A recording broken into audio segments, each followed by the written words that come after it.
Okay guys, welcome back to another episode of Betty's Classroom. I haven't been able to make videos for a while. I'm sorry about that, but I've been going to school and I'm going to be enrolling in college soon. But I'm back to it, and I hope all these videos are helping someone out to also achieve their dreams. Alright guys, let's get to it. We're going to go over the distributive property. This is going to involve something that most people should know, and that's your please excuse my dear Aunt Sally.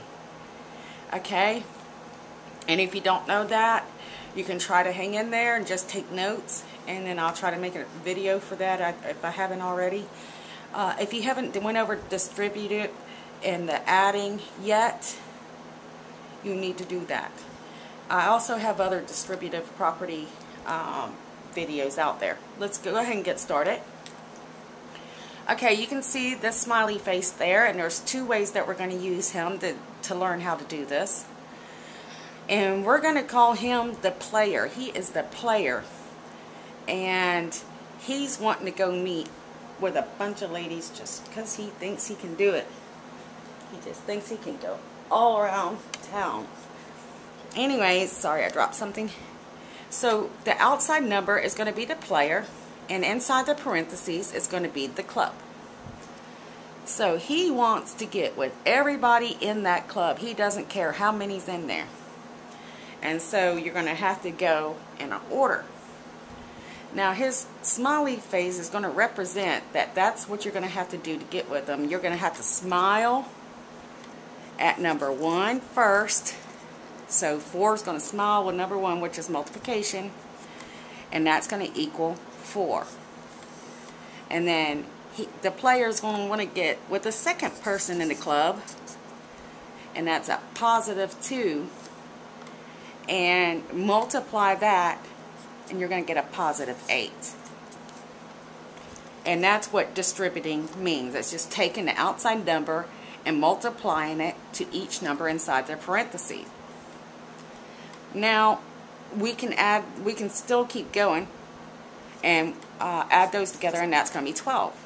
On the second one, there's our variable, and if you haven't seen this before, it can knock you for a loop a little bit, but it's just as easy. Just make sure that you learn your exponents on multiplication on your variables.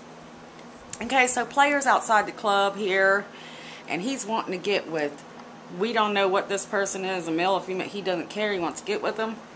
And so we're going to draw a smiley face to the variable first, as you can see here, and it's going to equal 4x, because 4 times, this represents, there's no number up here as an exponent, it's always 1, it's just going to be 1, it's going to be 4 times 1, and that's what that means.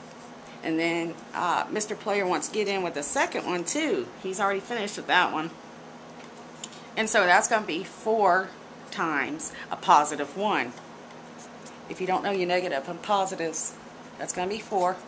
You can go back and look at the videos I have for that as well. Now, I know you're saying, well, what about the please excuse my dear Aunt Sally? I mean, there's adding inside these parentheses. Isn't parentheses supposed to be first?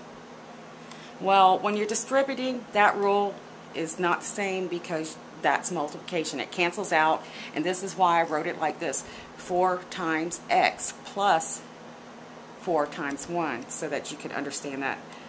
Okay, I've got some practice problems, and please guys subscribe or like, because if I can possibly get a little bit of funding, I can get some better equipment and teach you much better for free. Okay, this is just a few practice problems to help you, and pause the video, do these, all 3 of them, and then I will check them with you. And I wrote down the tip down here, please excuse my dear Aunt Sally, so that you could understand the orders of operations. Okay, here we go. We're going to go ahead and take the player outside of the club, and we're going to distribute him or her to the people inside. First, we're going to go to 1. We're going to draw a smiley face from 2 to 1. So that's going to be 2 times 1 plus, we're going to go to the second person that player is. 2 times 3, a positive 3 is 6. Okay? And I'm doing a shortcut here because I just wanted to show you how you can cut that down. You don't have to do it like this, okay? So that's going to be 2 plus 6. Now, since these two are like terms, we can go ahead and finish this out. And that's going to be 8. Second problem, player number 4. He's outside the club and he's waiting to get in that club and meet number 1. And that'd be 4 times 1, and that equals 4. He's done with her and he wants to meet 2. And 4 times a positive 2 is a positive 8. Now these are like terms as well. That means they're the same. It doesn't have a variable. There's nothing different about them. And we can add that up. There we go. Now this one is different. I'm going to slow down a little bit. And this has got a variable in it. We can still multiply it. You can multiply, but you can't add and subtract. Like these two couldn't go together. But multiplying they can. And I'll show you why. 8 times x is 8x because there's a 1 here. And 8 times a positive 1 is 8. Now that's as far as we can go there because these are not like terms. This has got a variable in it. If 8 had a x or 7x or anything x, we could have added the two numbers together and also just carry the variable when we added it together. Alright guys, that's the end of this lesson. This is going to be D1 on distributive property. And guys, please, please, please help me help you.